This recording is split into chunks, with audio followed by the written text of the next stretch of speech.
Buenas noches. Buenas noches, Mi doctor. nombre es Chris Chávez. ¿Aló? Hola. Sí, buenas noches, doctor. Claro. Eh, Bien. Buenas Ujú. noches, chicos. Bueno, hoy día tenemos el agrado de tener en la siguiente teoría al doctor Chris Chávez. Él es médico cardiólogo por la Universidad Nacional Mayor de San Marcos. Forma parte del staff del Hospital Nacional Arzobispo Loaiza. Y bueno, hoy día nos va a acompañar, doctor. Muchas gracias. Puede comenzar con la sesión.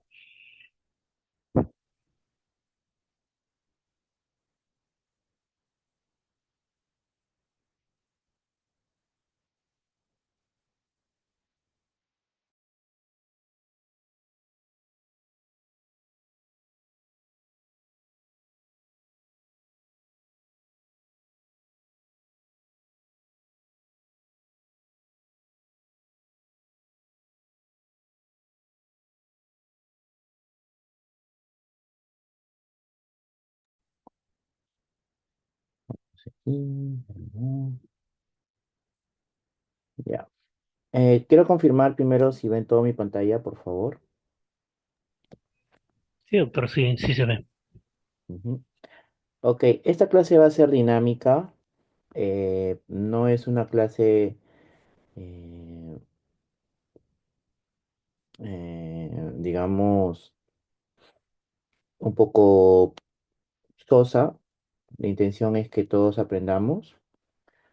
Y bueno, yo me presento, soy encargado de la unidad de rimas del Hospital Loaiza, también soy asistente de la unidad de rimas del Hospital Guillermo Almenari y Goyen, y bueno, además de cardiólogo, soy electrofisiólogo. Entonces, el tema que les voy a exponer ahí, primero va a ser una primera parte, porque no creo que hagamos 3 horas de seguidas, pero primero vamos a tocar Taquicardias Corres Angosto y poco a poco les voy a ir detallando qué significa cada ítem. Y les voy a dar una parte, sacar de su contexto de lo que probablemente ustedes ya saben o conocen, porque les voy a exponer este tema de un punto de vista más electrofisiológico. La electrofisiología cardíaca es la subespecialidad en cardiología que se caracteriza por curar arritmias, ¿no? O solucionarlas o modificarlas para que éstas no puedan generar algún efecto deleterio en el paciente, ¿no? Muy bien, empecemos. Ya. Toda taquicardia ocurre ese angosto, no necesariamente es una taquicardia supraventricular, pero no toda taquicardia supraventricular es una taquicardia ocurre angosto, ¿vale? Entonces esto es muy importante porque, por ejemplo, una taquicardia supraventricular, una FA con bloqueo de rama, te va a generar una taquicardia ocurre ancho, pero sigue siendo una taquicardia supraventricular. Entonces, eso es muy importante, ¿no? Vamos a empezar con esto.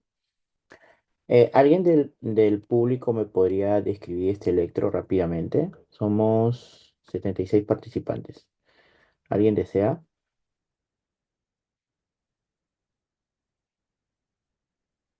Ujú. ¿Alguien dijo yo?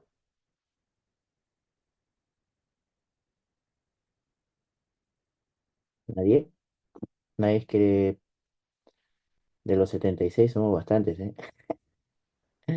Bueno, estamos tímidos. Bueno, esta es una taticardia corres angostos, si ustedes se dan cuenta. Aquí voy a hacer zoom. Y aproximadamente está en 175 o 180 por minuto. Acá dice el EKG a 193. Y si ustedes se dan cuenta, pues tenemos una taquicardia curva angosto regular y que por rato se ve como una deflexión. Vamos a ver aquí, hace tiempo que no uso el zoom. Bueno, se ve una deflexión al final del QRS que no es constante y dice, pucha, pues, ¿qué es esto, no? Entonces, esta es una taquicardia curva angosto regular. No sé si se impresiona onda P, no se ya definir tan adecuadamente. Pero la intención que cuando ustedes aborden esto, no tengan miedo, porque la mayoría de alumnos, o bueno, médicos en general, decimos qué es, ¿no? Y espero que al final de la clase ya nosotros tengamos alguna noción de qué es, ¿no? Entonces, esto es una diapositiva muy interesante que se expuso en un congreso en España sobre cómo podemos diagnosticar las taticardias, ¿no? Y sinceramente es muy largo. Sería muy memorista decir, miren, tengo una taquicardia por el angosto, voy a ver esto, voy a ver el otro. Y la verdad que terminamos más confundidos porque pues es mucho diagnóstico diferenciales y para ser sincero la memoria es muy frágil.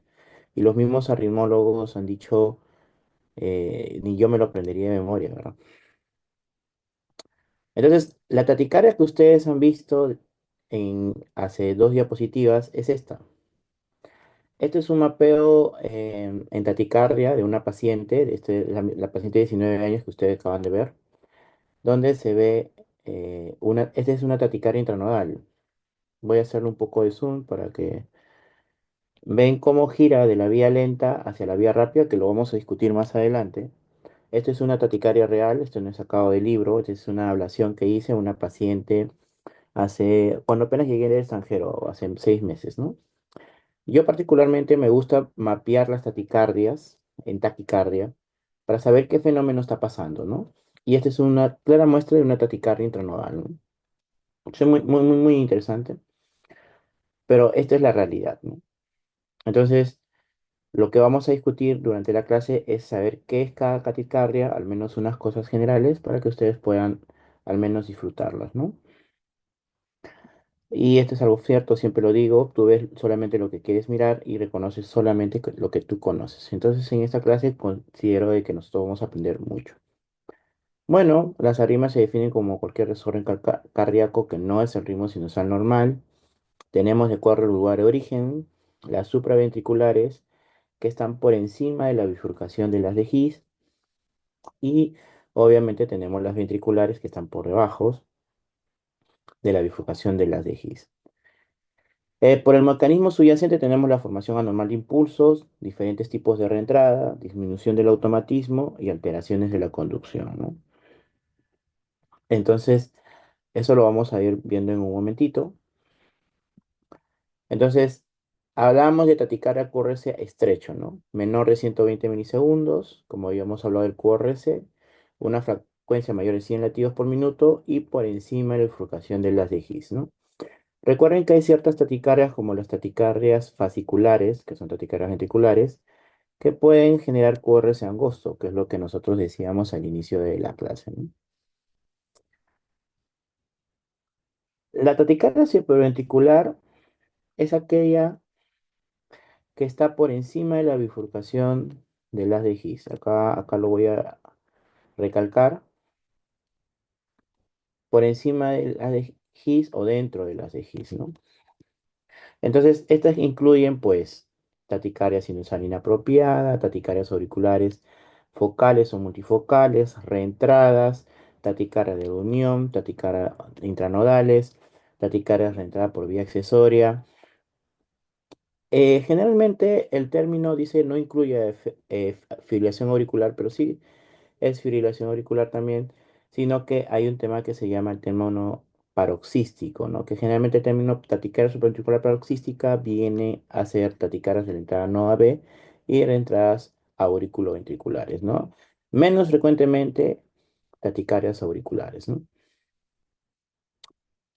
Algo de epidemiología, esto siempre lo preguntan de vez en cuando en algunos exámenes. La taquicardia auricular sigue siendo la taquicardia más frecuente, supraventricular.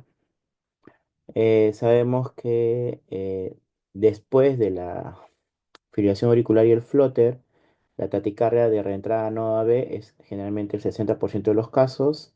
De ahí viene las taquicardias por reentrada, que es un 30%, y las menos frecuentes son las taquicardias auriculares, ¿no? Las taquicardias de entrada a nodo tienen una distribución bimodal. ¿Qué quiere decir? Generalmente son jóvenes entre 20 y 30 años y después vienen a los 60 años, ¿no? Como en este caso 19 años que era la paciente, ¿no? Y generalmente las taquicardias de entrada vía accesoria son frecuentes en varones con una promedio de 23, ¿no? Ya con un poco de experiencia ablacionando arritmias aquí en Perú, Eso no es tan cierto a veces porque acabo de ablacionar dos vías accesorias, uno en una paciente de 30 años y otro en 60 años, y creo que eso va a depender mucho del grupo poblacional, pero eso es lo que está escrito, ¿no? Como decíamos, pues las intranodales después de la FA y el flotter son las más frecuentes, la vía accesoria le sigue y con menos frecuencia las taquicardias auriculares, ¿no? Un poco de los mecanismos de las arritmias, que también esto es un tema de pregunta. Dentro del mecanismo de las arritmias tenemos la formación anormal del impulso y las reentradas, ¿no? Y dentro de la formación anormal del impulso tenemos por actividad desencadenada, que es trigger activity, y alteración de la automaticidad, ¿no? Y dentro de la alteración de la actividad desencadenada tenemos despolarizaciones tempranas, que es lo que voy a poner aquí, perdón, la pluma, que estamos aquí, y después despolarizaciones tardías, ¿no? Que estos están relacionados a la fase 3 de despolarización. Alteración de la automaticidad, alteración de función de marcapasos o Prismaker Protector, que significa parasistolia, ¿no? La parasistolia es un foco que se activa y que no le interesa si afuera o de lo que se está activando a su alrededor le va a alterar o no, ellos solamente se activan, no los alteran. Por eso se llama Peacemaker, significa un comando protector, ¿no? O sea, que está protegido en realidad. Reentradas tenemos reflexión, movimiento en círculos de fase 2 que lo vamos a dejar ahí porque si no tendríamos mucho que hablar ahora, ¿no? Pero más o menos esto es lo que se tiene que grabar. Reentrada y formación anormal e impulso. Y formación anormal e impulso, actividad desencadenada y automaticidad. ¿Por qué es importante esto? Porque ahorita vamos a hablar de las taticardias y van a ver que ciertas taticardias responden o no a ciertos medicamentos. Bueno, lo que decíamos nosotros, clasificación según el mecanismo, taticardias automatismo normal, tenemos la taticardia atrial, taticardia de la unión y la taticardia sinusal inapropiada, ¿no? Actualmente también la taticardia sinusal inapropiada se ablaciona. Ya se ha visto casos, no es tan sencilla, pero pues se hace, ¿no? Las taticardias, según el mecanismo de reentradas, tenemos la más típica, las taticardias intranodales, ortodrómicas, antidrómicas, los flotters, ¿no? Que es justamente preguntas de examen, ¿no? Las taquicardias supraventriculares, la presentación clínica generalmente la más frecuente sigue siendo palpitaciones. Aquí hablan de fibrilación auricular porque ciertos pacientes con vías accesorias, un paciente que tiene FA a los 28 años, la primera causa que nosotros tenemos que pensar es que sea una vía accesoria antes que sea una FA o una fibrilación auricular por sí, ¿no? Y la muerte súbita en 0,2%, pues sobre todo relacionado a las vías accesorias, ¿no? Muy bien, va a ser un poco difícil hablar de todas las taticardias y cada connotación porque pues serían muchos días de clase, pero aquí pues lo único que voy a traer son las pepas o cositas puntuales para que ustedes puedan llevarse ustedes como estudiantes de medicina. Creo que toda la mayoría de ustedes son estudiantes de medicina. Por el sitio de origen, la clasificación topológica, sinusales, auriculares, de la unión auriculoventriculares y ventriculares, ¿no? Creo que eso es lo que hemos venido hablando. Esto lo voy a detallar más adelante. Y bueno, pues no, algo que nosotros habíamos hecho, una clasificación práctica, taquicardias auriculares, taquicardias de la unión, taquicardias de la entrada o no auriculares y taquicardias que usan por la vía accesoria, ¿no? Esto es un cuadro interesante. ¿Y por qué es importante? Porque hay taquicardias que son independientes del nodo V y dependientes del nodo V. Las dependientes son intranodal, vía accesoria y taticardia de la unión. En cambio, las que son independientes del nodo V, pues tenemos la taticardia sinusal, la taticardia auricular y la aleteo auricular y la fibrilación auricular. El aleteo auricular se conoce como flotter, ¿no? ¿Por qué es muy importante? Porque bueno, en algún momento esperemos hablar de manejo como tal.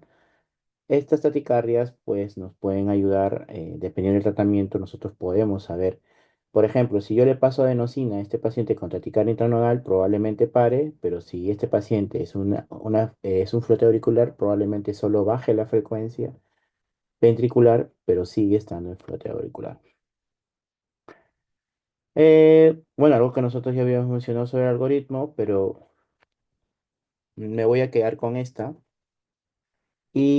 Es un poco memorista, pero es la más sencilla de todas. El algoritmo presentado por la Sociedad Americana de Cardiología en 2015. Y es muy sencilla porque te habla de la relación del QRS, si es regular o no, y si es regular, si hay ondas P o no, y si hay ondas P, si son más frecuentes que el QRS, y si son conducción 1-1, hay que valorar el intervalo RP. Todo esto lo vamos a ver ahora. Vamos a desmenuzarlo poquito a poquito para que ustedes puedan entender a qué lo estamos enfrentando, ¿no? Bueno, una taquicardia regular, si tengo una taquicardia corres angosto y si no es regular, o sea, es irregular, hay que pensar en fibrilación auricular, taquicardia atrial o flúter con conducción variable o taquicardia atrial multifocal, ¿no? Por ejemplo, ustedes ven aquí un poco irregularón, ven unas ondas de activación caóticas compatibles con fibrilación auricular, ¿no? Está una FA lenta aquí. Aquí tenemos un una onda P, si ustedes ven aquí en este trazado, vemos como una deflexión. Aquí, por ejemplo, vemos como una P, después acá hay otra P y se va estirando, ¿no? Esta es una taquicardia auricular en este paciente, ¿no? Pero si somos más acuciosos, la P no siempre es la misma morfología. Aquí, por ejemplo, en este flóter, si ustedes se dan cuenta, tenemos ondas de serruchito, ¿no? Serruchín. Y si tenemos ondas de serruchito, que es flutter, ¿no? Y en este caso, si ustedes se dan cuenta, es por rato se comporta como un flutter con conducción variable, pero por ejemplo aquí, acá conduce 1, 1, acá conduce 1 y acá conduce 2. Entonces, aquí es un flutter con conducción variable, ¿no? Que vamos a hablar más adelante. Si la taticardia es regular, como menciona aquí, vamos a ver, las ondas P son visibles y si las ondas P no son visibles, probablemente taticardia intranodal o otra taticardia que no ha sido identificada, ¿no? Como una taticardia de unión. Por ejemplo, aquí tenemos este EKG real, que es una paciente mujer de 50 años, donde aparentemente no veo P, aparentemente no veo P. Quizás si yo soy muy acucioso o muy intenso, puedo decir que en B1 por ratos como que hay una deflexión, como si fuese una pseudo S, una pseudo R, pero no es constante y pues puede decir que pues no hay onda P. Entonces probablemente podría ser una taquicardia intranodal o una taquicardia de la unión. Si en su caso tuviésemos que las aurículas son más rápidos que el ventrículo, ¿qué quiere decir, por ejemplo, aquí? Tengo una taquicardia QRS angosto regular y donde veo aquí, acá tengo bloqueo rama derecha con el bloqueo anterior izquierdo. Vamos a ver ahí. Miren cómo tengo las rayitas. Es un flotter que conduce muy rápido, que es un flotter 2-1. Conduce y acá lo llevo. Entonces, en este contexto, las aurículas van más rápidos que el ventrículo. ¿Qué es lo que nos quiere decir aquí, no? En este caso es un flotter. Y esta es la manifestación de este tipo de flotter, que es un flotter de giro antihorario. Este es un mapeo 3D del flóter en la aurícula derecha. Este huequito sería el anillo tricuspidio. Esta es la vena cava inferior y la vena cava superior, ¿no? Y miren cómo gira a través del todo la aurícula derecha, pero sigue siendo el anillo tricuspidio su punto de base, ¿no? Obviamente aquí se cura ablacionando el istmo cavo-tricuspidio. Y esta intención que nosotros vamos a hablar sobre si es que conduce 1-1 la erración del PR. ¿Qué significa eso? Si yo tengo una taquicardia en cual yo puedo ver P, lo que tengo que medir es en algunos contextos mencionan, desde el pico de la onda R hasta el inicio de la onda P, como vemos aquí en D2, desde el pico de la onda R hasta el inicio de la onda P, que sería el segmento RP, y desde el inicio de la onda P hasta el otro pico de la onda R, que significaría, como ustedes ven aquí, PR. Eso es muy importante porque la guía nos dice que si un RP menos de 90 es sugerente de taticardia intranodal y si este RP es largo, nos sugiere taticardia de rentado auriculoventricular, taticardia intranodal atípica o taticardia auricular, ¿no? Y si en su caso esto fuera al revés, en el cual el, acá por ejemplo el RP es un poco más largo, más de 90 milisegundos, sería este de aquí. Y si en su caso se invierte, como tenemos en la imagen, ya un RP largo, como ustedes ven aquí, ya no es un RP corto, sino es un RP largo, ya probablemente la primera causa sería una taticardia auricular, una taticardia reciprocante de la unión o una taticardia intranodal atípica. Bueno, vamos a ir hablando de todas las taticardias para que ustedes puedan ubicarse o qué significa, ¿no? Las taticardias auriculares son taticardias focales, como hemos venido hablando, que se activan y estas pueden tener tres mecanismos fisiopatológicos: por automaticidad, por actividad desencadenada y por un término que se llama microrreentrada. Repito, automaticidad, actividad desencadenada y microrreentrada, ¿no? Entonces, estas taticardias auriculares, quiero que vean aquí, el tip del día es cómo responden a la adenosina, ¿no? Y cómo responden a las maniobras vagales. Cuando, ¿qué dice? Cuando en las taticardias auriculares, cuando son dadas por alteración de la automaticidad, pueden eh, disminuir la frecuencia o suprimirse la taticardia, seguido de una aceleración de esta misma o una para y vuelve otra vez a reemerger la taquicardia auricular.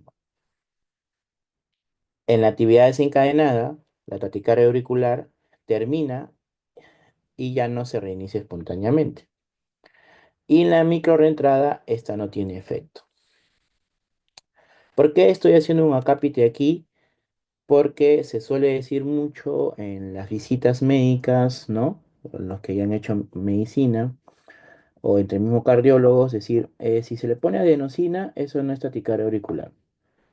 Y si, o sea, le pones adenosina y para, y dicen que eso no es taquicardia auricular. Eso es falso porque la taquicardia auricular puede, de alguna forma, parar o no, dependiendo el mecanismo fisiopatológico que tenga, ¿no? No tiene ningún efecto en la microentrada, para en la actividad desencadenada y en la autonomicidad como que pueden lentearse, ¿no? En cambio, en las maniobras vagales puede o no terminar en las actividades, en la tracción de automaticidad, puede, puede terminar actividad desencadenada, pero no tiene ningún efecto en las microentradas. Es más, en las pacientes con taquicardia auricular, a veces las alteraciones por automaticidad, las descargas eléctricas no las alteran, o sea, los choques eléctricos. Por eso se dice que en las taquicardias auriculares hay que bloquear el nodo preferentemente, ¿no? Esta es una definición más electrocardiográfica. Se dice que una taquicardia auricular por EKG es cuando la P es menos del 45% del ciclo y es menor de 0,16 milisegundos, ¿no? Tienen duraciones variables, perdón, frecuencias variables entre 130 y 150. Eso va a depender del mecanismo fisiopatológico que les esté pasando, ¿no? Bueno, como decíamos nosotros, las taquicardias atriales focales, pues son circuitos focales de un punto en cual se activan, ¿no?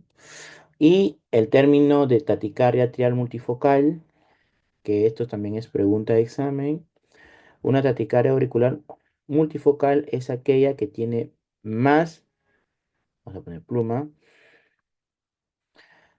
¿qué? Pluma no, puntero láser. Tiene más de tres distintas morfologías de onda P consecutivas, ¿no? A diferentes frecuencias activadas y siempre es el ritmo irregular. Irregular. Hay un término que antes que se me olvide, que las taquicardias focales tienen un término que se llama warm up y warm down. Cuando inicia las taquicardias auriculares hay un fenómeno de calentamiento, es que se aceleran, y cuando van a terminar bajan la frecuencia, dando un fenómeno de enfriamiento. Y eso es muy típico de los taquicardias focales, ¿no? Esto también viene en la pregunta de examen. Preguntan mucho, el fenómeno de warm up se ve en las taquicardias y te ponen cuál de ellas, ¿no? Muy bien. La frecuencia más frecuente, bueno, el lado más frecuente de las taquicardias auriculares es en el lado derecho. Siempre se pregunta esto, siempre lo preguntan. Y seguido del izquierdo. Y del lado derecho es en la quista terminalis, es el lugar más frecuente, ¿no? 31%, que es muy importante siempre tenerlos en mente. No, no siempre grabarse todo, porque pues nadie se graba, termina grabando todo, pero pues en la quista terminalis es el lugar más frecuente del lado derecho, con un 31%. Bueno, este es un ejemplo de una taquicardia auricular. Si ustedes ven que no está en ritmo sinusal, está rápido, más o menos 150 por minuto. Y a diferencia del flutter, que es lo que justo decía aquí, ¿qué significa que la P ocupa menos del 45% del ciclo? O menor de 0,16. Y aquí está la respuesta, ¿no? Si yo trazo una línea de P, mejor lo dibujo para que me puedan entender. Acá tengo una P y acá tengo otra P. Acá hay una longitud de ciclo. Y si en esta longitud de ciclo, esta P es muy cortita, por ejemplo, esta P más o menos son dos cuadraditos y eso, ciento, casi dos cuadraditos y algo, menos de 120 milisegundos. Entonces son menos de 160 y es menos del 45%, acá lo voy a dibujar, menos del 45% de la longitud de ciclo de la taticardia, ¿no? Entonces, ¿por qué? Porque voy a poner un encaje en Flutter para que me entiendan. Aquí. Si yo trazo una línea de longitud de ciclo aquí, esta es una aurícula, esta es otra aurícula. La longi- esta longitud de ciclo del Flutter, esta longitud de ciclo del Flutter tiene toda la formación de la onda en toda la longitud de ciclo. Entonces ocupa más del 45%, ¿no? Entonces es lo que dice la literatura, ¿no? Que una P que ocupa más del 45% del ciclo y es menor de 0, perdón, menos de 45, menos de 0,16 o 160 milisegundos, como hicimos los arritmólogos, es más probable que sea una taquicardia auricular. Y esto es lo que lo demuestra, ¿no? No es un ritmo sinusal, tenemos P negativas de 2, 3 AVF, positivas en D1, en V1, compatible pues con una taquicardia auricular, ¿no?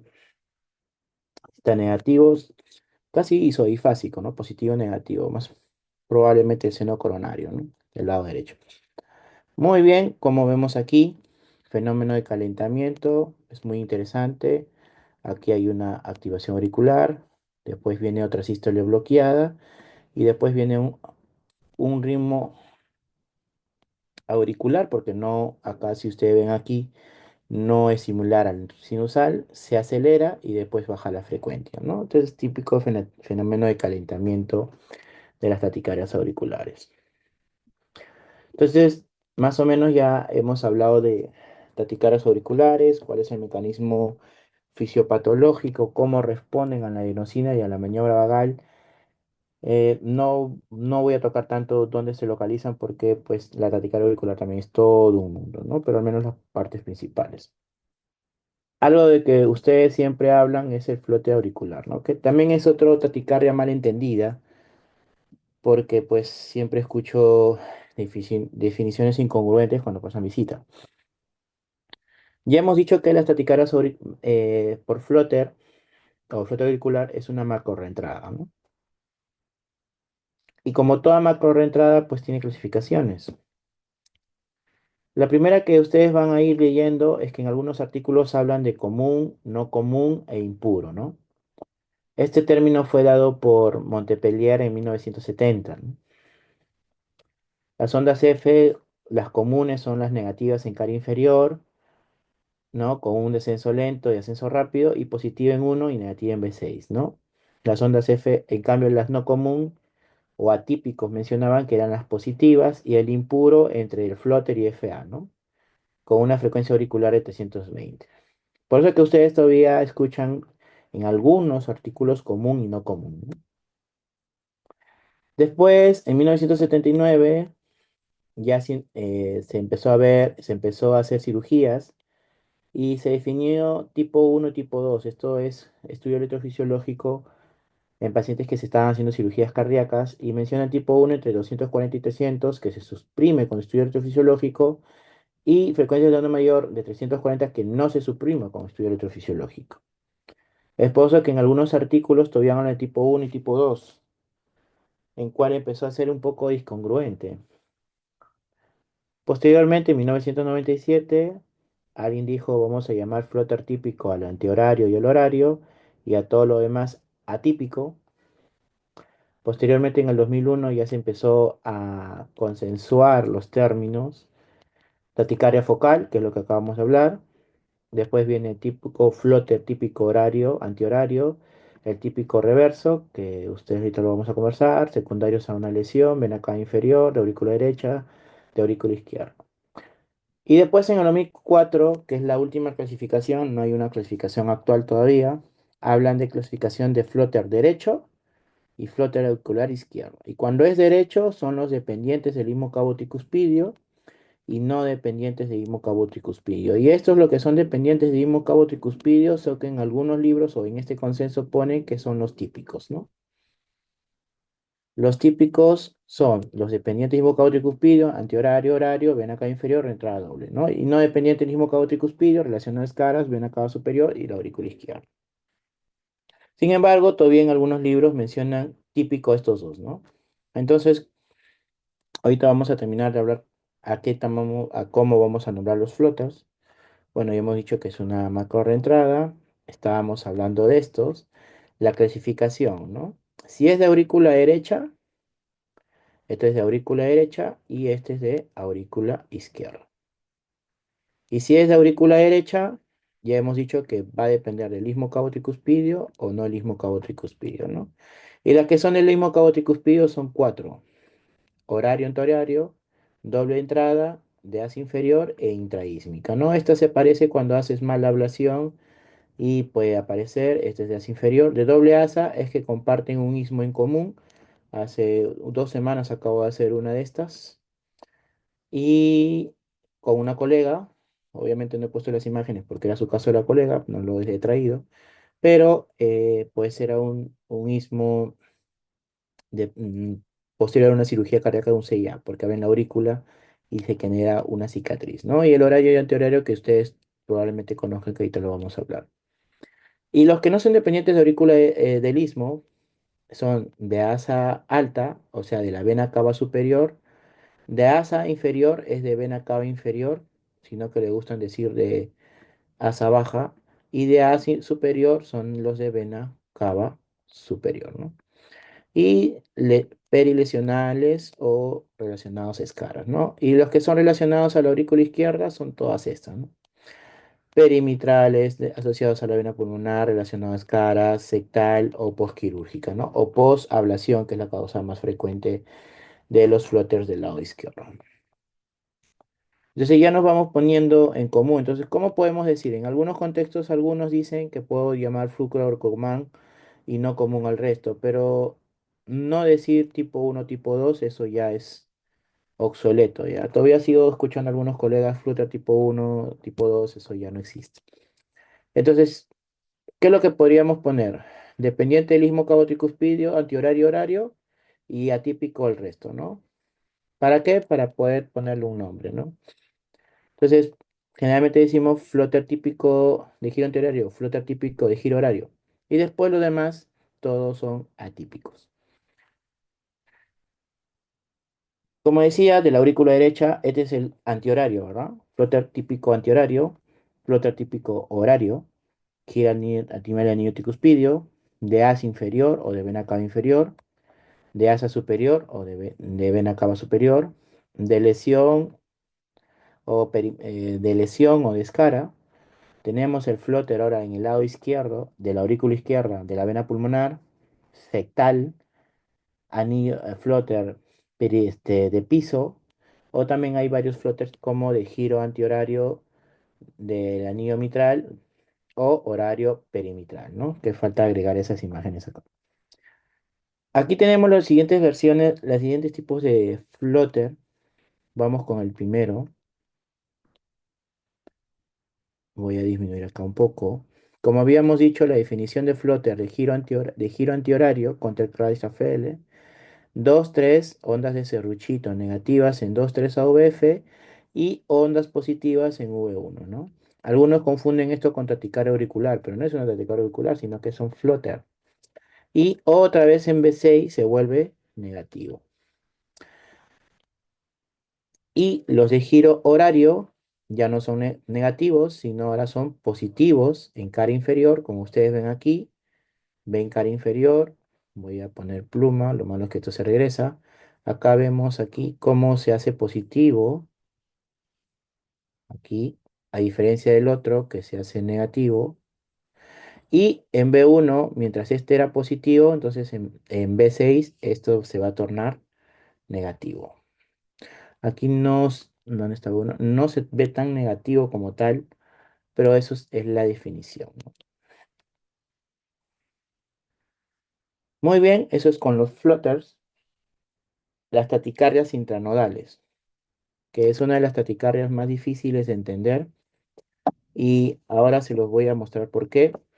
No sé si tienen alguna duda hasta aquí. ¿Preguntas? ¿Dudas? Ok. Las taticardias intranodales para mí son las taticardias más difíciles de entender. Y para el aritmólogo, para el residente de electroficio, sigue siendo una taticardia compleja debido a que estas taticardias se han actualizado enormemente en los últimos años. Y ahorita vamos a hablar por qué. Sabemos que el triángulo de Koch lo forma pues la base del seno coronario, la válvula sectal de la tricúspide y el tendón de Todaro, ¿verdad? Que este es el triángulo de Koch. ¿Por qué sirve el triángulo de Koch? Pues porque eh, sabemos que aquí está dentro el nodo AV, ¿no? Eso es una pregunta de examen que deberían saberlo sí o sí. Y esto es un poco más complejo, ¿no? La relación, cómo está el seno coronario, aquí está el nodo compacto, cómo este tiene una fase perforante del GIS, tiene una parte perforante y una parte de rama o de división. Cómo pasa del lado derecho al lado izquierdo. Y esto es importante porque el nodo tiene secciones, tiene una vía lenta, como ustedes ven aquí, slow pathway, y tiene una vía rápida, como ven aquí, fast pathway. Y estas fluyen a las células, confluyen y se van formando. Acá tenemos el cuerpo fibroso del nodo AV y estas células se confluyen para posteriormente dar a las células atrogisianas, porque aquí ya viene el GIS. Esto es muy importante que sepan porque anteriormente, este es un libro, yo tengo este libro de fisiología, de casualidad lo encontré en el Hospital Loaiza. Antes en el Hospital Loaiza tenían una biblioteca de libros antiguos de cardiología. Y en este libro de fisiología del corazón hablaban de una conducción rápida, que las fibras alfa, que ustedes seguramente han leído, y fibras beta, que son fibras lentas. Y lo que se creía es que pues en esa época todavía no se tenía una consideración de que entraban el impulso. Las betas obviamente eran más lentas y después llegaban a las rápidas que pasaba la información, como ustedes lo tienen aquí. Pero como ustedes ya habrán visto en anatomía, no es que las fibras estén dispuestas como lo dice el libro, simplemente confluyen y están separadas eléctricamente. ¿Cómo es eso, doctor? Esta es la aurícula derecha y esta es la aurícula izquierda. Esto es el seno coronario, como ustedes ven ahí. Este es el seno coronario. Y el nodo AV tiene extensiones. Claro que sí. Tenemos la vía rápida, como ustedes le hemos estado exponiendo. La vía rápida viene por acá, por encima del seno coronario. La vía lenta viene por aquí. Lo que hablamos en la imagen inicial, el cuerpo fibroso compacto, el nodo y el GIS. Sin embargo, tenemos una extensión anterosuperior del nodo, tenemos una extensión también is- izquierda, acá está el derecho, que es este de aquí, y tenemos una extensión inferior, que es esta de acá, y la extensión inferolateral del lado izquierdo del nodo. Esto es muy importante porque eh, dependiendo cómo es la activación retrógrada, nosotros vamos a poder saber cómo funciona la taquicardia intranodal. Y ahorita nos vamos a complicar la vida, porque la taquicardia intranodal tiene una versión lenta rápida, que es la típica o común, la rápida lenta, que es la típica o no común, la lenta lenta, que algunos conocen como tipo posterior, y la variante izquierda, ¿no? Que es lo que justamente decía aquí. Entonces, las taquicardias intranodales ya nos estamos volviendo un poco complejas, porque no es que sea una, sino son varias. Y de forma práctica, para la exposición de ahora, porque hay 9 tipos de taquicardias intranodales, solo les voy a explicar el típico, atípico, perdón, el típico y atípico. Y dentro del atípico hay dos, ¿no? Rápida lenta y lenta lenta. La parte del trin típico es que se decía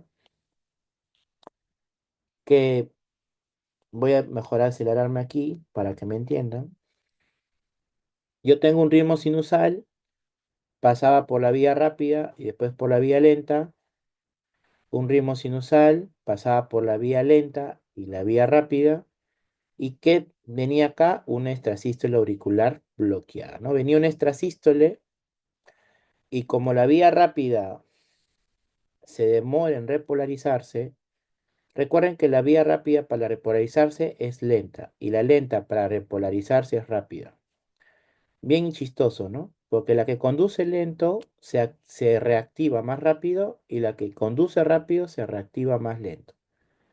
Entonces, bajo esa antítesis, cuando viene una extrasístole auricular bloqueada, ¿quién ya estaba activándose? La vía lenta, por eso es que ustedes ven aquí qué pasa, y la vía rápida no conduce.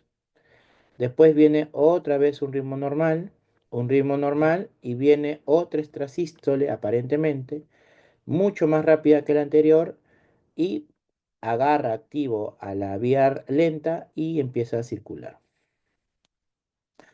Eso es la teoría convencional. Pero ahora a ustedes, mis queridos alumnos, les voy a actualizar. ¿Qué es esto justo, no? Baja por la vía rápida, o que se conoce no como baja, sino conducción anterógrada por la vía lenta, y esta es la vía rápida en teoría, ¿no? Y retrógrado por la vía lenta. Esto es la definición de taquicardia intranodal. Pero no es esto, sino esto. Esto es una activación de una taquicardia intranodal. ¿Y por qué es importante que sepan esto? Porque el tendón de Teodaro, que ustedes les expliqué a un inicio, es eléctricamente inerte. ¿Qué significa eléctricamente inerte? No pasa electricidad por acá, pues. Entonces, este concepto que ustedes tenían, o lo que ustedes han leído, o han aprendido de sus asistentes, o han leído en muchos libros, no es cierto. Porque este es un concepto de los años 80 que por la simpleza del conocimiento nadie los discutía, ¿no? En cambio, la actualización es esta. ¿Se acuerdan que yo les dije que en una taquicardia intranodal típica que les dije es baja por la vía lenta o significa anterógrado por la vía lenta y retrógrado por la vía rápida, ¿no?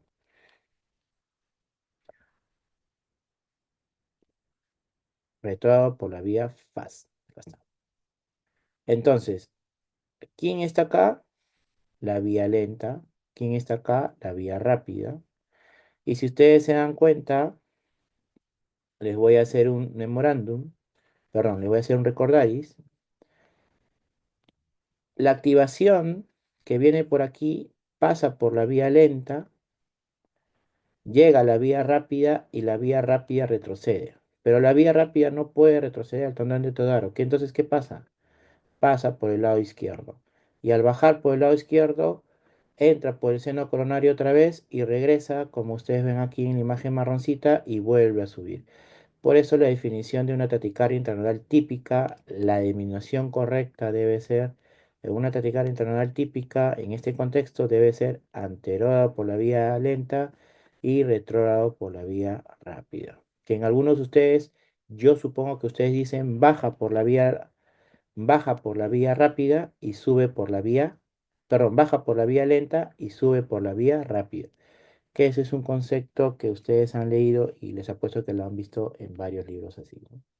Pero esta es la actualización de Taticardia intranodal y esto es, ahora yo aduzco que ya ustedes pueden entender, voy a dibujar con pluma.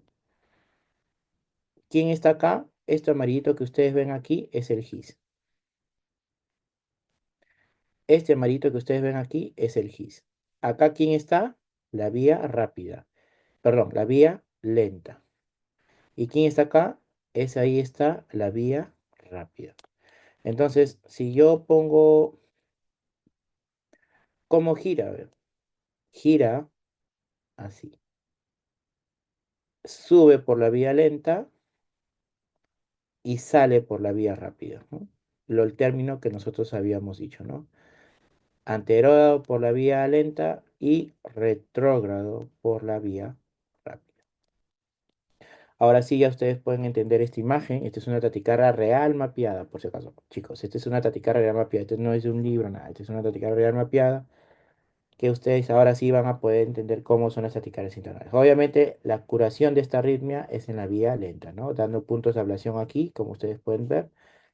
Obviamente no se da ablación en taquicardia, ¿no? Se da ablación en ritmo normal. Algunos otros tips. Es típico, pues entonces, que en nuestra sístole el primer PR sea largo. ¿Por qué el primer PR es largo? Porque justamente conduce anterógrado por la vía rápida, ¿no? ¿Qué es lo que dice aquí? Viene un extrasístole auricular, pero la distancia entre la P y el QRS es largo, ¿no? ¿Por qué? Porque va anteriorado a la vía rápida, ¿no? Dentro de las taquicardias intranodales típicas, obviamente la más frecuente es el típico que baja por la vía rápida o sube y regresa por la vía rápida retrógradamente. El 70% no hay QRS, no hay P.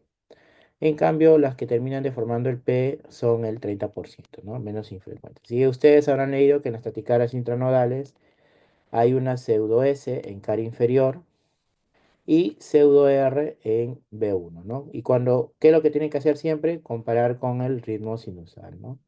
Aquí ya se desapareció ese D2, en D3 también ya no hay esa cosita que aparecía al inicio y en B1 se desaparece, ¿no? Ya no hay esa R que aparecía en taticardia. Como lo vemos acá ustedes, vemos ahí a una pseudo S en D2, en, en D3 y OF no se nota, pero en D2 sí se nota, y en V1 pues estas muesquitas, ¿no? Bueno, acá hay variantes de las taquicardias intranasales que ya les he venido explicando, eh, que se los voy a dejar en PDF probablemente al coordinador para que ustedes los busquen también. Y bueno, yo creo que vamos a ir terminando con esta clase que es taquicardias de reentrada auriculoventricular, ¿no? Primero hay que hablar qué es una preexcitación, ¿no?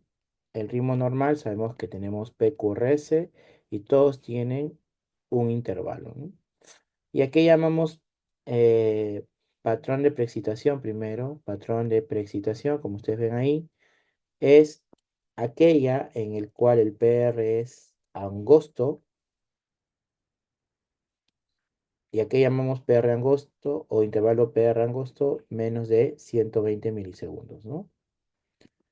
Como ven aquí, acá hay una distancia, hay un intervalo, y aquí ya se acortó por la presencia, como ustedes ven ahí, de una onda delta, ¿no? Una onda delta. Esta delta, ¿qué significa? Que es la activación muscular dada por una vía accesoria. Entonces, por ejemplo, aquí, vamos con el normal. Tengo un intervalo PR normal, no hay nada que lo altere, y en cambio aquí sí tengo una presencia como una onda delta, una barriguita, que se pega mucho a la onda P, como ustedes pueden ver aquí, se pega mucho a la onda P, y esta es sugerente PR angosto, presencia de onda delta de un patrón de preexcitación. Hay varios tipos. Las comunes son el AB pathway, que estamos aquí, que es el nodo AU, el más frecuente, perdón, las vías accesorias normales. Las atriofasciculares, que están en verde, que justamente van de la aurícula hacia una rama, la rama derecha o rama izquierda, generalmente la rama derecha. Las nodoventriculares, que van del nodo hacia el ventrículo. Las fascículo-ventriculares, que es generalmente de las de His hacia el ventrículo. Y las atriogicianas, que van viento de la aurícula hacia el His. Sin embargo, hay mucha discusión en eso, porque sabemos que las vías accesorias son una alteración del desarrollo embriológico incompleto del anillo auriculoventricular, en cual falla en separarse, ¿no? Y estas pueden generar, obviamente, taquicardias antidrómicas y taquicardias ortodrómicas. Pero hay algo que quiero que ustedes sepan. En la antigua literatura, las vías accesorias eran llamadas los As de Kent. Muchos cardiólogos, arritmólogos actualmente también, y gente muy leída dice todavía As de Kent. Pero esto es incorrecto, ¿no? Actualmente es incorrecto porque Kent describió tejido parecido al nodo AV en la aurícula derecha, en la pared libre, que no conectaba hacia el ventrículo. Este término de Kent, como dice bien claro aquí, debe ser descontinuado. Y esto es la literatura, le estoy trayendo la información real, le estoy trayendo la referencia bibliográfica que no debería decirse as de Kent, ¿no? Entonces, en algunos todavía hablan vías accesorias as de Kent, que son las comunes vías accesorias auriculoventriculares, tipo A, que viene a ser del lado izquierdo, tipo 2 que son las posterosectales, y tipo B, que son del tipo lado derecho, ¿no? Que este es un término antiguo también, pero les traigo para conocimiento más que para que lo usen, sino para que sepan, porque hay todavía personas que manejan estos términos y cual no se han actualizado. Las fibras auriculares, auriculagicianas, que son las fibras de James, y las fibras tipo Mahain, que son las fibras no auriculoventriculares, y las fascículo-ventriculares, ¿no? Las fascículos que hablamos nosotros, nodo a V, y fascículos de las de His al ventrículo, que se conocen como fibras Mahain. Sin embargo, voy a volver a repetir que tenemos, como decía, las fibras de Kent son fibras nodales en la unión no sectaria del nodo AB, fibras de James, atriocompactas conexiones, fibras de Breckenmacher, que también son conexiones atrogicianas, fibras de Mahain, que son conexiones del nodo compacto hacia el ventrículo, y o fibras de Paladino, que son también conexiones proximales de AVN del nodo hacia el ventrículo. Sin embargo, todas estas en la fisiología actual se mencionan que no son correctas y que no deberíamos estar usando estos nombres porque más nos harían a la confusión. Bueno, ya si lo quieren decir, ya es un tema propio de cada uno, ¿no? Entonces, las vías accesorias se clasifican dependiendo de la literatura que lean, porque hay actualizaciones también sobre literatura, a anterolaterales, laterales, posterolaterales. No hay anterosectales en la izquierda, porque acá está el trígono fibroso, esta extensión del trígono fibroso, y aquí tenemos el nodo AV, y en el nodo AV también tenemos anterolateral, lateral, posterior, posterosectal, ¿no? Y anterosectal. Entonces, ¿a qué se llama taticardias ahora sí? Ortodrómicas y antidrómicas. Las taticardias ortodrómicas son las reentradas auriculoventriculares por la vía accesoria, en el cual bajan por el nodo o conducen por el sistema del nodo V y regresan retrógradamente por la vía accesoria. Bajan por el nodo, que significa antenor nodo V, y regresan por la vía accesoria. Y las taticardias antidrómicas son aquellas que bajan por la vía accesoria, o sea, anterior o por la vía accesoria, y retornan o regresan por el nodo AU. Entonces, ¿cuál es lo importante? Que cuando son taticardias ortodrómicas, ¿qué me van a generar? QRS angosto, ¿no? Y cuando son vías accesorias antidrómicas, me van a generar lo que ustedes conocen aquí, QRS ancho, ¿no? Acá tenemos un síndrome de preexcitación. Acá ustedes ven una P, una onda delta, una onda delta. Hay una extrasístole. La extrasístole reinicia el nodo V y empieza a subir el latido por la vía accesoria, ¿no? Baja por el nodo V y pues empieza a despolarizar, regresa por la vía accesoria. Baja por el nodo, otra vez activa el QRS y retrocede por la vía accesoria, ¿no? Que es una taticardia, en este caso, ortodrómica, ¿no? ¿Por qué? Porque habíamos mencionado que las taticardias ortodrómicas bajan por el nodo V y regresan por la vía accesoria generando QRS angosto.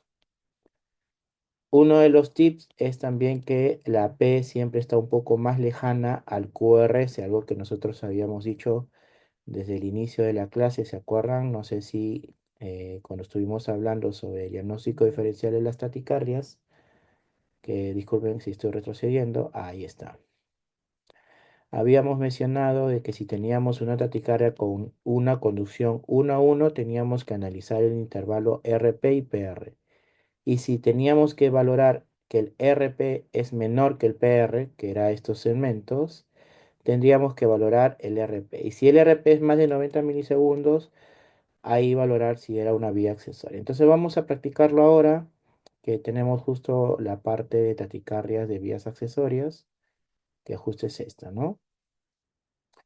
Ahí está. Si yo quiero aquí practicar, tengo un intervalo desde el inicio de la onda P del QRS, la R máxima hasta la P, tengo un intervalo RP. Y del inicio de la P, que estamos aquí, déjenme ponerle una pluma, aquí está. Esto es la R, esto es la P.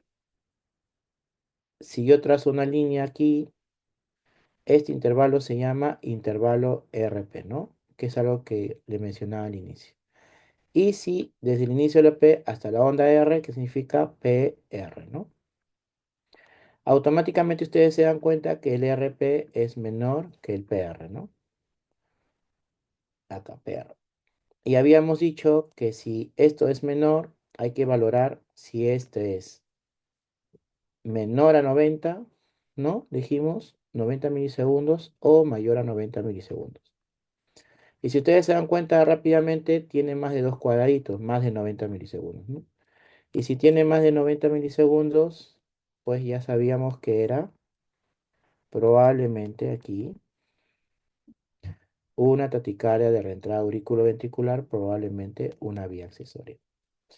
Aquí, por ejemplo, tenemos este es un QRS real, un paciente, bueno, 56 años. Aquí tenemos una onda P, y si ustedes se dan cuenta, hay una muesquita, ¿no? Acá hay una mezquita, acá hay una mezquita. Entonces, es una vía accesoria, ¿no? Una onda delta con un PR positivo. Aquí es otro paciente, este es posablación, preablación. Bueno, esta era una vía oculta. Esto de aquí va de nuevo, acá tenemos un QRS, pero no. Tenemos una onda P y aquí tenemos una onda delta bien marcada, en este caso está negativa, aquí está positiva, acá está negativa y aquí se ve, miren cómo se ve esa muesquita, ¿no? El P pegado y la presencia de esa panza que nosotros habíamos dicho mencionalmente, ¿no? Aquí tenemos otra vía accesoria, esta está más bonita, es una vía derecha, miren cómo está la onda P, el QRS, bien pegado con una panza, ¿no? Acá se ve las panzas.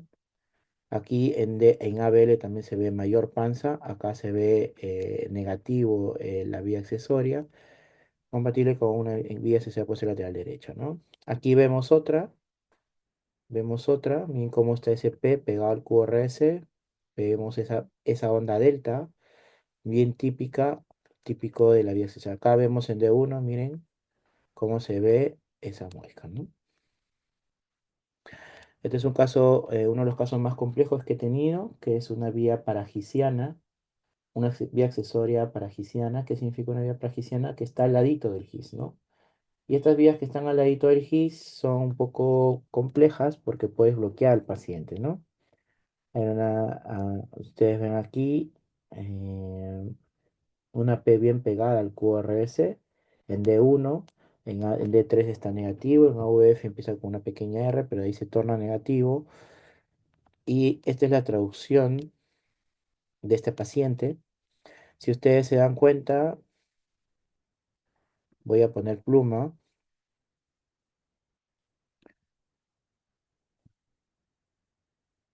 Lo voy a parar ahí. Perfecto.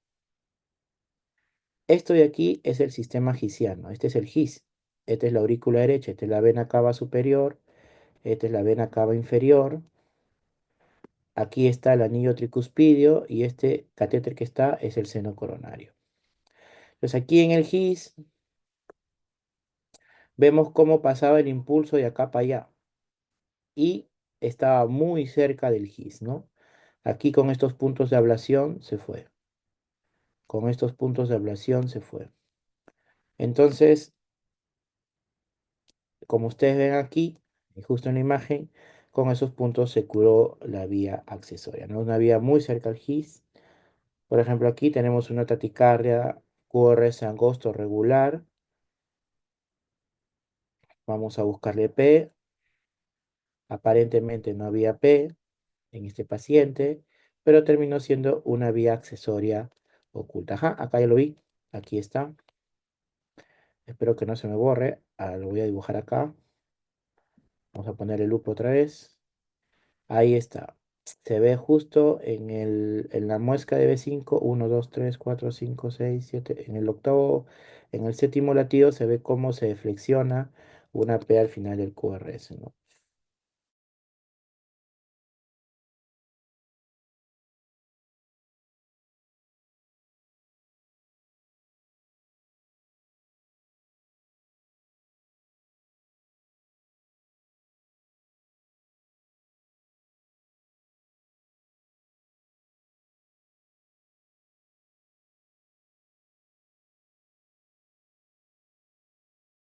Como es una taticara por rentada auriculoventricular, ¿no?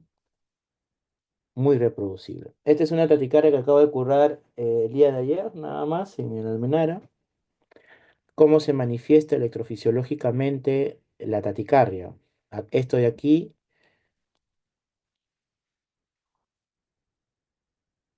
esto es el QRS, que ustedes lo ven aquí, pero estos son los electrogramas intracavitarios, ¿no?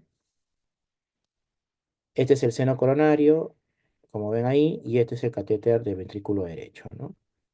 Tiene una activación excéntrica porque ingresa, es más precoz 1-2, ¿no? Aquí, por ejemplo, acá está el B, más o menos está acá el B, y acá está separado la aurícula, pero si ustedes van mirando, se va pegando más en 1-2. Significa que es una activación excéntrica, ¿no? Es una vía izquierda. Entonces lo que hemos hecho aquí, bueno, el que le habla es experto en sonda intracardíaca.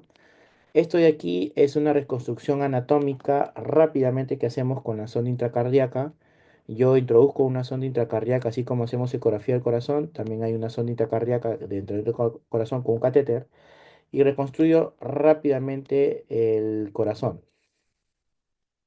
Y esto de acá lo que ustedes ven es la entrada de la taticardia. ¿A qué llamamos taticardia ortodrómica? Voy a otra vez a recordarles. Taticardia ortodómica es aquella que baja por el nodo AV y regresa por la vía accesoria. Entonces lo que ustedes están viendo aquí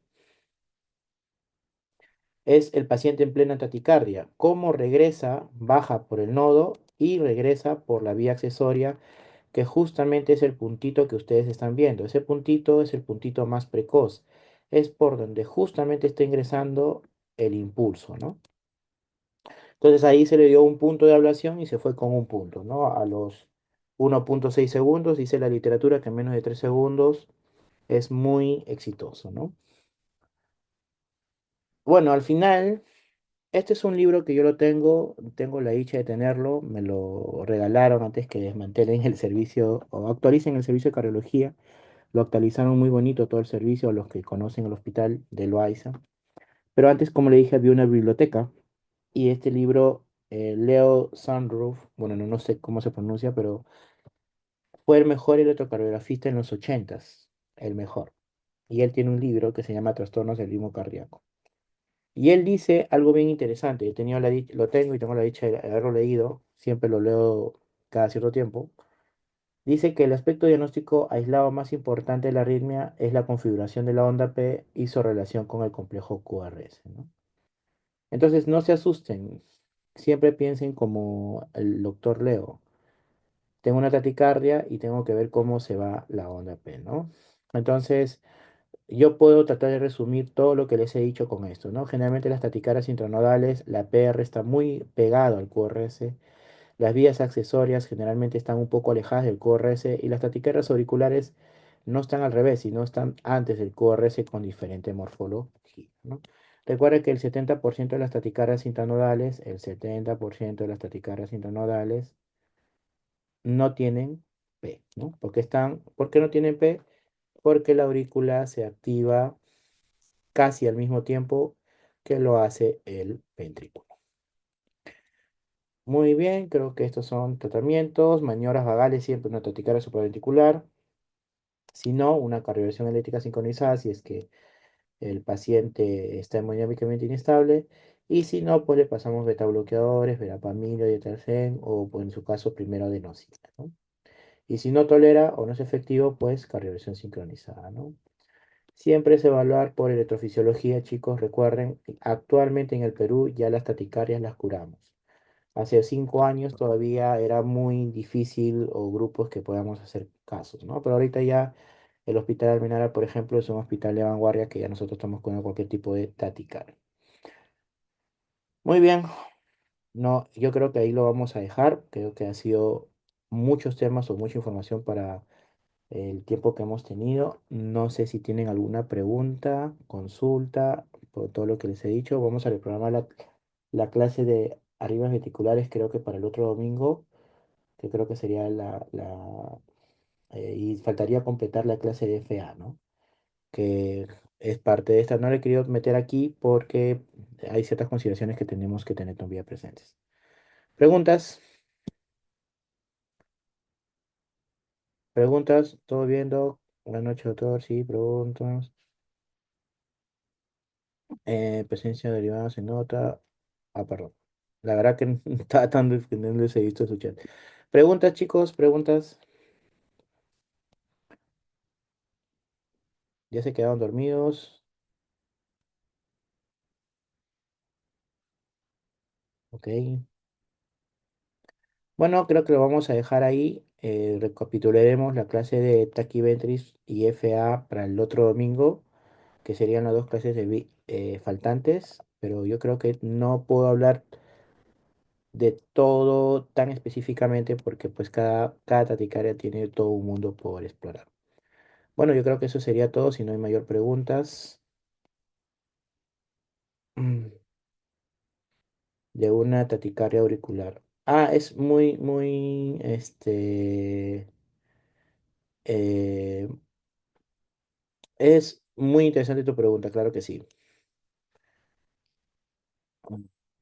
Y te lo voy a responder con la clase misma, ¿no?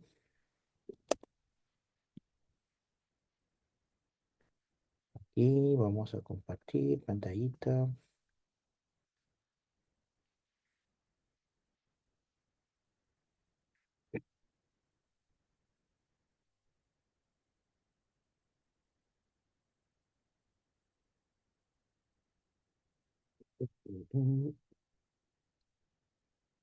Recuerden que las taquicarias auriculares, fuese la que fuese, es una activación de un área pequeña o de un foco. Entonces, como activación, siempre tienen una onda P de alguna morfología. Eso quiero que me entiendan. En cambio, la activación, la FA, por definición, es una activación caótica de la aurícula izquierda, en el cual, como aquí, en esta imagen que mostré, todos los EKGs, la mayoría o casi todos son reales, excepto este creo, pero después casi todos son reales. Si ustedes te das cuenta aquí, son ondas, como dice su nombre, fibrilatorias. Aquí no ves un patrón activo. En cambio, en la taquicardia auricular sí. En algunos contextos te puede confundir, sí, pero ¿cómo lo puedes diferenciar? Porque dentro de en una TA hay una activación, una línea eléctrica, una activación, una línea eléctrica. En cambio, en la FA, como tú ves en la imagen, fibrila. No hay una regularidad como en este caso, ¿no? Por eso, en algunos contextos, hasta cierto punto, a veces se puede confundir, pero la mayoría de veces, en el 90% de los casos, siempre hay una diferenciación porque es una activación. La TA es una activación focal. En cambio, la FA es una activación caótica de toda la aurícula. Ajá. Muy bien. ¿Alguna otra pregunta? ¿Mensajes? ¿Otros mensajes? No, no, no. Ajá. A ver, reunión.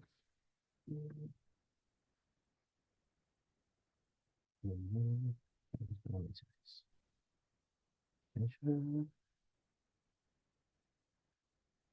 Ujú.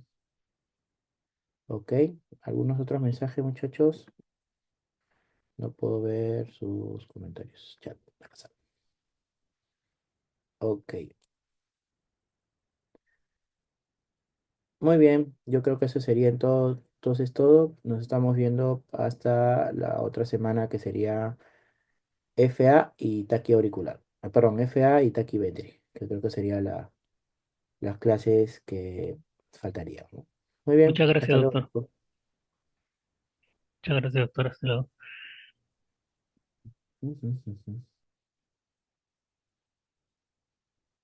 Chicos, el post-test lo voy a enviar por el WhatsApp, por los grupos de WhatsApp, ¿sí? Considerando que, bueno, hay algunos temas que se van a tocar luego, lo voy a poner directamente en modo estudio para que, bueno, puedan repasar algunas cosas y puedan ir adelantando otras, ¿no? Buenas noches, chicos, eso sería todo. Muchas gracias.